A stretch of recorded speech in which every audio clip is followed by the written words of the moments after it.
Hola a todas y a todos. La idea de esta clase es poder abordar dos cuestiones. Una es un repaso sobre lo que estuvimos viendo hasta ahora y que comprende al primer trabajo práctico evaluativo que van a ustedes realizar el viernes que viene y volver a comentarles la modalidad de examen. eh, ya la semana pasada les subí un audio comentándoles cómo íbamos a proceder el viernes que viene, el viernes 15, y también se lo subí en un archivo en PDF, pero bueno, nunca viene mal volver a comentarlas, así nadie se queda con ninguna duda. Y también aprovecho para comentarles mayores especificaciones sobre cómo va a ser ese examen o ese trabajo práctico evaluativo porque ya lo tengo confeccionado, así que puedo adelantarles un poco más. Entonces, las pautas a tener en cuenta son las siguientes. A partir de las 8 de la mañana va a estar disponible en la plataforma el archivo que contiene las consignas para que ustedes lo puedan descargar y comenzar a realizar el trabajo práctico evaluativo. Y tiene horario límite para subir a la plataforma la resolución de ese trabajo las 22 horas. Y esto es muy importante, que puedan subir el archivo en Word eh, y sumarle su nombre y apellido al archivo. Por favor no lo suban en PDF porque se dificulta la corrección y después también a ustedes se les dificulta ver las correcciones o, o las observaciones que les puedo llegar a hacer. Así que ténganlo en cuenta, en archivo Word y con su nombre y apellido. Y además va a haber dos horarios en los cuales va a haber una sala de chats para que ustedes puedan consultar sobre las consignas. Una a la mañana de 9 a 10:30 y la otra de 15 a 16:30. Como les comenté, la idea de estos chats es poder tener un espacio en el que ustedes consulten dudas en relación a las consignas. Por ejemplo, no se entendió tal inciso, o no se entiende la consigna en general, pero no pueden hacer consultas y preguntas en relación a los contenidos. No sé, cuáles son las características del modelo agroexportador o me las puedes explicar. No, ese tipo de preguntas no, porque la idea es que eh, ustedes utilicen el foro que está abierto en la plataforma, que es el espacio de consultas para que ustedes, bueno, justamente vuelquen todas sus dudas ahí. Eh, que está abierto hace ya varios días. Y bueno, obviamente también está mi mail como otro canal para que ustedes me hagan llegar sus consultas. Así que les reitero la importancia de que utilicen esos espacios para evacuar dudas. Eh, bueno, en relación al trabajo práctico evaluativo, vamos a tener dos puntos. El primero es un verdadero o falso, y que en caso de que sea falsa la oración, ustedes tienen que justificarla. Es un ejercicio que ustedes ya hicieron en el trabajo, en uno de los trabajos prácticos, en el primero, así que eh, no es nada nuevo. Bueno, sepan que las verdaderas no las tienen que justificar, ¿no? Solamente las falsas. Y es muy importante que se tomen el tiempo para justificarla, que no sea un telegrama, es falsa porque y dos palabras más. No, traten de desplegar un par de argumentos o ideas y que esas ideas no sean un copy y pegue de las fichas, sino que intenten, en la medida de lo posible, redactarlas con sus palabras a esas justificaciones. Aprovechando que tienen en sus casas, van a tener las fichas todo a mano y espero que lleguen a ese día con todas las cosas estudiadas, se les va a hacer sencilla la tarea de justificar con sus palabras, digo. Siempre y cuando en la medida de lo posible.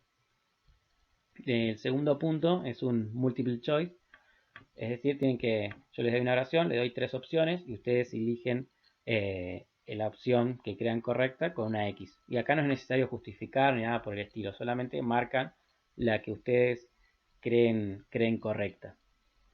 Así que son esos dos puntos nada más del trabajo práctico evaluativo. Cada punto tiene 5 incisos, por lo tanto cada punto vale, cada punto vale 50 puntos. Bien, el punto 1, al tener 5 incisos, cada uno 10 puntos, en total son 50. El otro punto 2 también tiene 5 incisos, cada uno de 10 puntos, y ahí están los otros 50 puntos del trabajo práctico evaluativo. Bueno, con los que hasta lo que estuvimos viendo hasta ahora, yo les dije de la primera clase y en las otras clases virtuales que estuve enviándoles, que la materia, o mejor dicho, la historia de la enfermería en Argentina está muy relacionada, o se encuentra muy vinculada con procesos políticos y económicos que se fueron sucediendo a lo largo de los años en Argentina. Por eso, en la primera parte de la materia estuvimos analizando y estudiando los modelos de Estado en Argentina y sus modelos de desarrollo como marco contextual para poder entender cómo se entendía o concebía la salud en cada uno de ellos. El modelo de Estado liberal se caracteriza en términos económicos, por el modelo agroexportador y la oligarquía gobernando.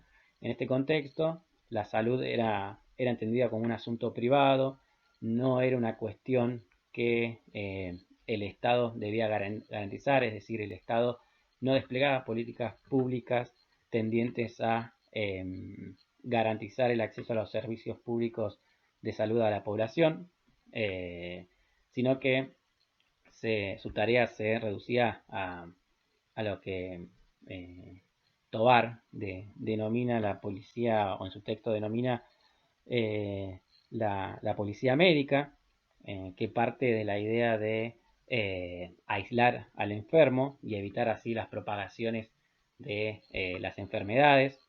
El acento no está puesto en prevenir la enfermedad ni dar cuenta de las condiciones sociales en las cuales se producen esas enfermedades, sino más bien actuar cuando ya la enfermedad está presente, en vistas a que no se contagie la población. ¿No? Esto es un paradigma propio de la época que se denomina higienismo. A su vez, en este contexto, la población garantizaba, fundamentalmente en los sectores populares, veían en términos parciales garantizado su acceso a los servicios de salud a partir de las acciones de la sociedad de beneficencia y otras organizaciones que estaban constituidas por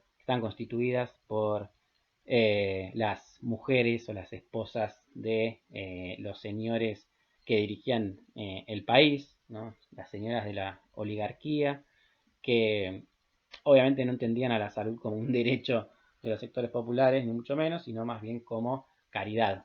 Bien, esto un poco lo charlamos en la primera clase, lo que implica que la ciudadanía cuente con un derecho, y otra cosa es que te garantizar el acceso a los servicios de salud partiendo de la caridad, ¿no? Es totalmente diferente las implicancias o las consecuencias. Entonces, la sociedad de beneficencia y otras también organizaciones le brindaban salud bastante precaria o acceso a los servicios de salud bastante precarios a los sectores populares. También tenemos otros actores que prestaban servicios de salud. Acá tenemos a las mutuales y a los gremios que también prestaban servicios de salud. Es en este contexto que va a originarse el seguro social individual.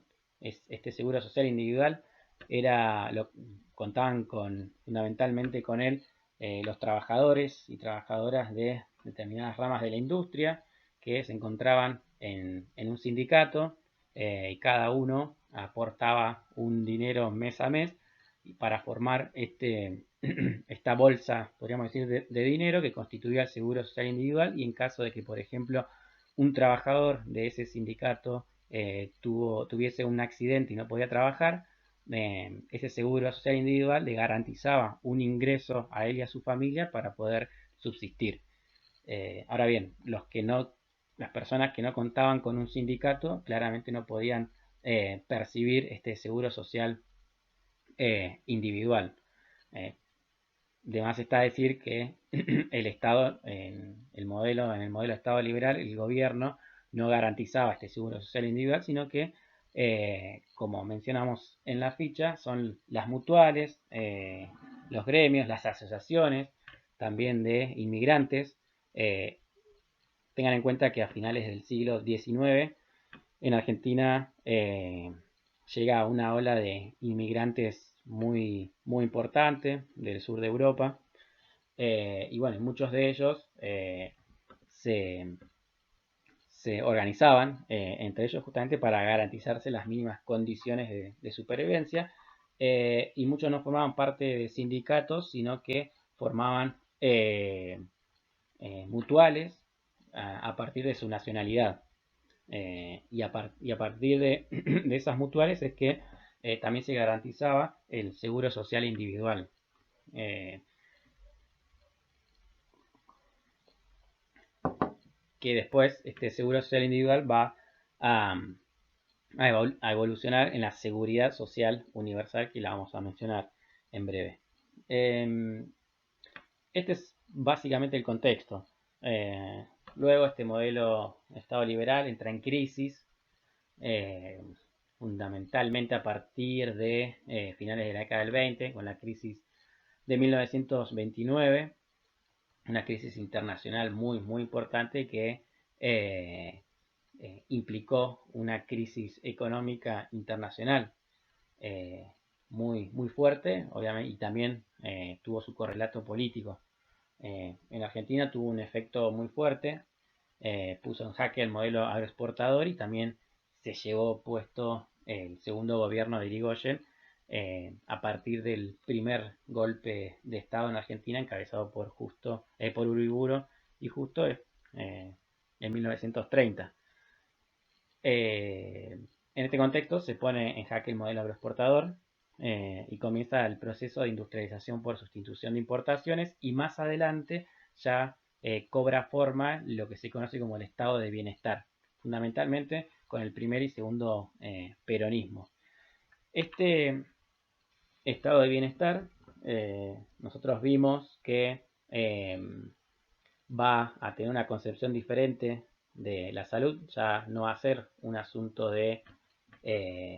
privado de cada persona que constituye la sociedad, sino que la salud y el acceso a los servicios de salud pasa a ser considerado como un derecho universal y esencial y al cual el Estado debe garantizar a través de sus medios para que toda la sociedad pueda acceder a, a una atención médica. Y esto, bueno, como vimos, implica el despliegue de políticas públicas tendientes a garantizar efectivamente este derecho, con la construcción de nuevos hospitales, la formación de nuevos agentes de salud. Vamos a ver un poquito más adelante que acá se enmarca un punto de inflexión en la historia de la enfermería argentina, que en la década del 40 se constituyen dos escuelas de enfermería muy importantes, que es la del Ministerio de Salud Pública en 1947 y en 1948 la Escuela de Enfermería de la Fundación Eva Perón. En este contexto tenemos al primer ministro de Salud, Ramón Carrillo, un sanitarista muy importante en la historia de Argentina, cambia el enfoque de cómo se entiende la salud en Argentina, con una perspectiva eh, eh, centrada en la prevención, en el análisis de las condiciones socioeconómicas que generan determinadas enfermedades. Y bueno, Carrillo trabaja codo a codo con la Fundación Eva Perón, con Evita, justamente para articular políticas públicas en relación a la salud y a la asistencia social. El artículo de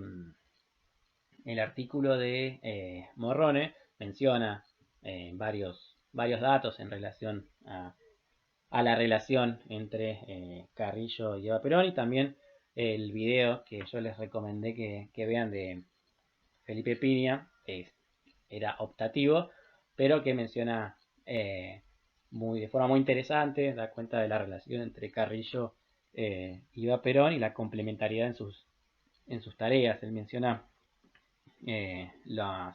los torneos Evita, que eran una instancia muy importante porque se aprovechaban esas instancias para poder hacerle revisiones médicas a muchos niños y niñas del país que iban a participar en estos torneos de Evita.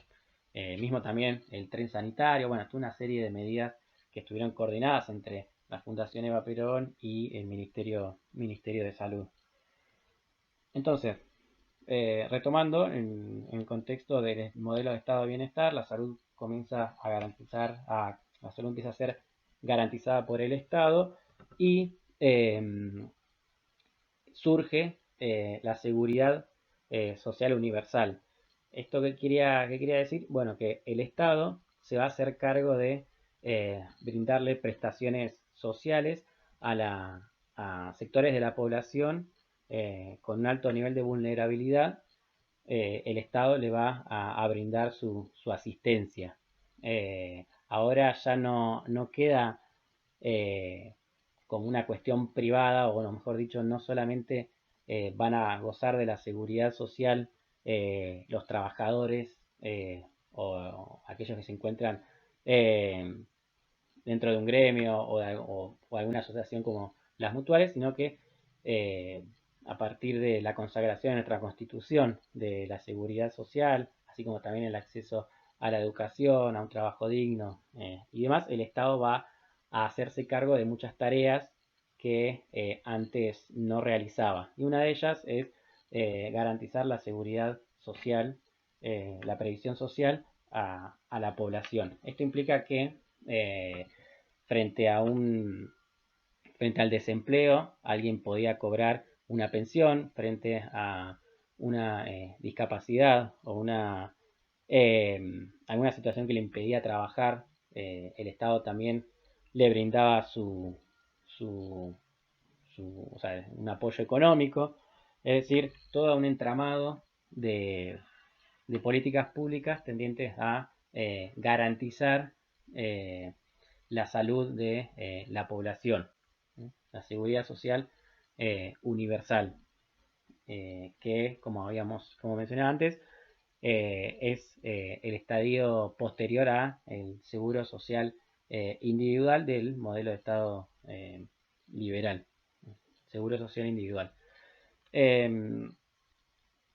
Entonces, vimos el modelo liberal, vimos el modelo de estado de bienestar y luego comentamos el modelo de estado neoliberal, que como punto histórico mencionamos la dictadura cívico-militar del 76 y un periodo de profundización de las políticas neoliberales en los 90. En este contexto, la salud formalmente sigue considerándose un derecho. El tema es que cambia progresivamente, en términos sociales, la concepción de la salud.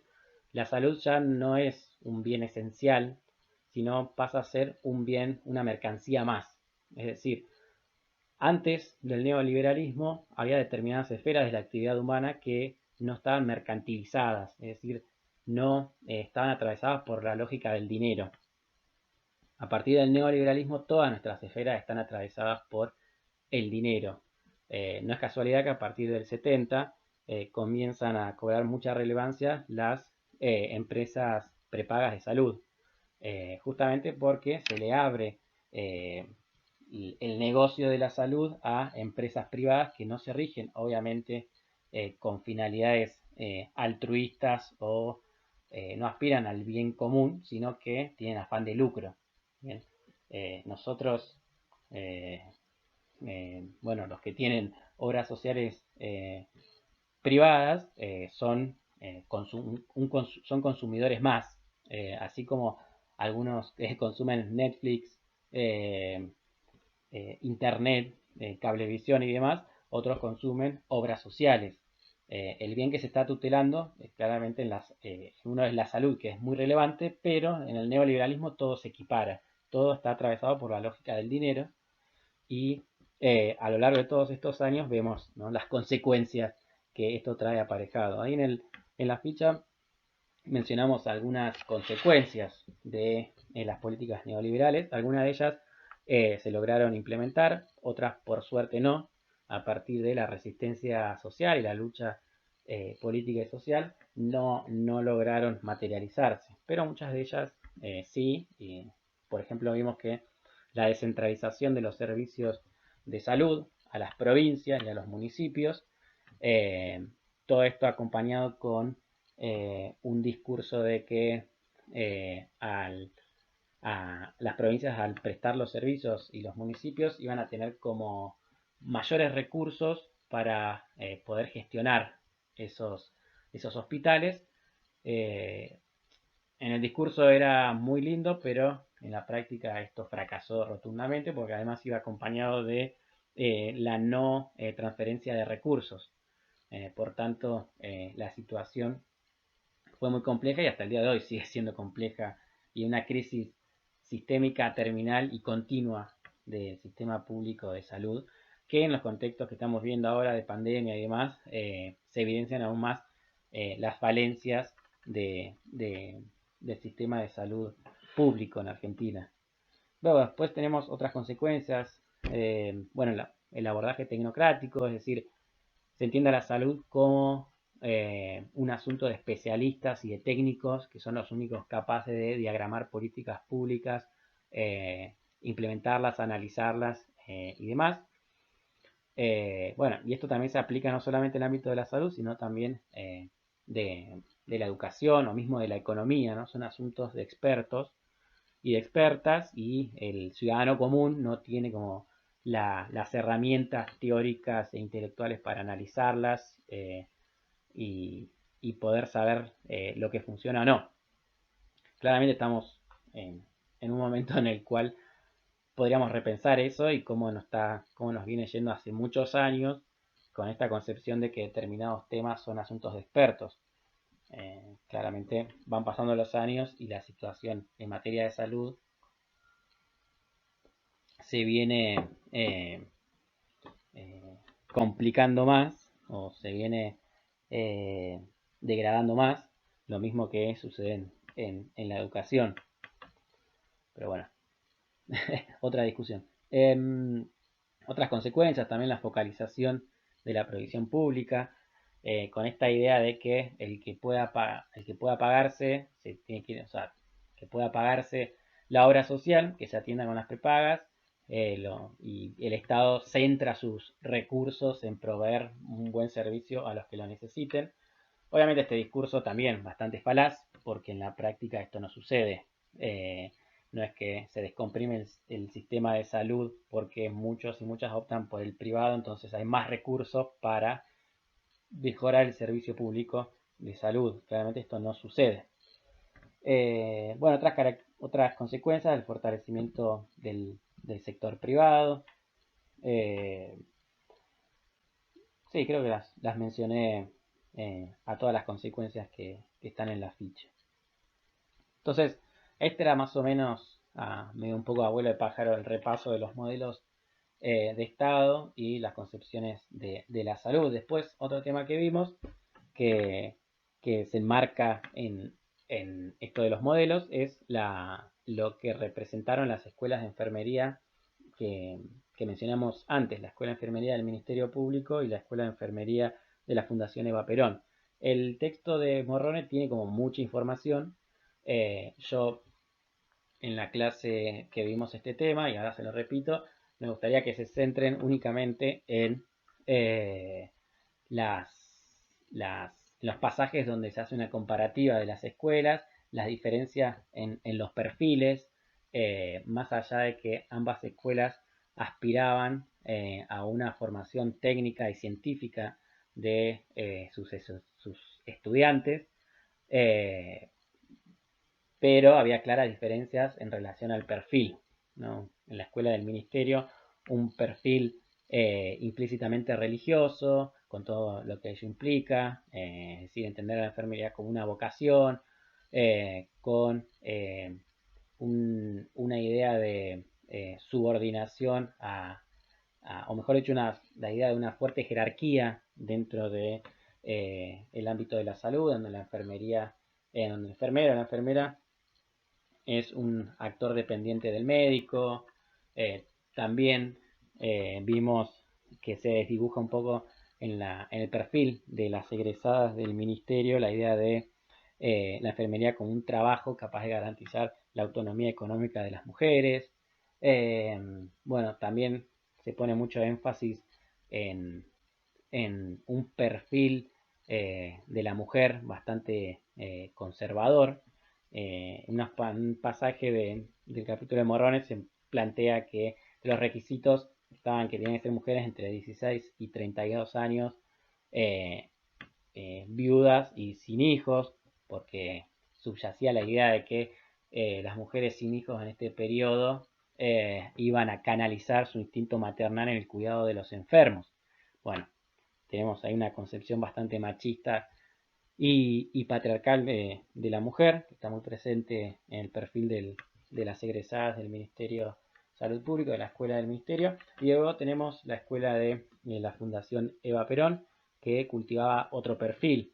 A diferencia de la del Ministerio, apostaba a un perfil eh, que un perfil que pone su énfasis en la enfermería como una profesión muy importante en la esfera de la salud, pregonaba por la idea de un trabajo bien remunerado, capaz de garantizar esta autonomía económica de las mujeres, también eh, eh, pregonaba la idea de la posibilidad de que las enfermeras egresadas de la escuela puedan formarse no solamente científica y técnicamente en enfermería, sino que también tengan una vocación política, se les brindaba formación política. Bueno, la crónica, en el capítulo que vieron de las crónicas de la enfermería, se ven las declaraciones de estudiantes egresadas de la escuela que se las formaba para poder trabajar en situaciones de catástrofes naturales. Bueno, toda una serie de materias o asignaturas que claramente desde el ministerio, de la escuela del ministerio, no tenían. Y repito esto, el perfil era diferente, pero la formación que recibían en ambas escuelas apuntaba a lo mismo, en el sentido de una formación científica y sistemática, contaban con muy buenos docentes, bueno, periodos de práctica, con la posibilidad después de hacer especializaciones, posgrados, es decir, una formación muy, muy, muy buena. Por eso es que marca un punto de inflexión estas escuelas en la historia de la enfermería en Argentina. Bueno, después vimos un poco sobre la historia de la enfermería en Río Negro. La clase anterior les mencioné al comienzo algunos datos contextuales, que Río Negro fue un territorio nacional desde el 1884 hasta el 55, lo cual implicaba no tener un gobierno provincial, ni tener una constitución provincial, ni tampoco poder desplegar políticas públicas, poder recaudar impuestos y demás, ¿no? Esto es una diferencia muy importante en relación en relación o comparativamente entre Río Negro y las demás provincias que en este periodo ya eran provincias propiamente dicho. ¿Qué más? Bueno, en el 57 vimos que se promulga la Constitución Provincial. Después tenemos, ya en la década del 60, se crea el Hospital Regional General Roca, donde va a ser la sede de la primera escuela de enfermería de la provincia. También como datos contextuales, mencionamos que Río Negro tuvo un desarrollo económico de la región importante desde sus primeros momentos, fundamentalmente porque contaba con un recurso muy importante que era el agua, que a partir de infraestructura como diques y valles, y canales, garantizaba un sistema de riego para desarrollar la fruticultura. Todo esto trajo aparejado que se vaya creciendo su población de trabajadores y trabajadoras, y en este contexto es que el gobierno provincial analiza, o mejor dicho, frente a la necesidad de garantizar el acceso a la salud a su población, es que eh, analiza la posibilidad de fundar una escuela de enfermería para dotar a ese sistema de salud provincial bastante precario mayores agentes para que puedan atender a la población trabajadora de la provincia.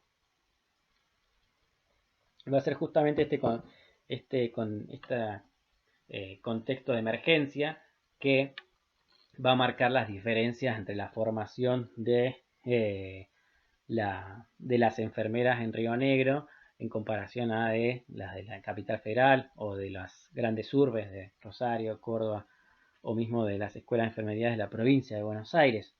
En Río Negro se apuntaba a una formación muy rápida, muy inmediata. Era una formación básica que no superaba el año,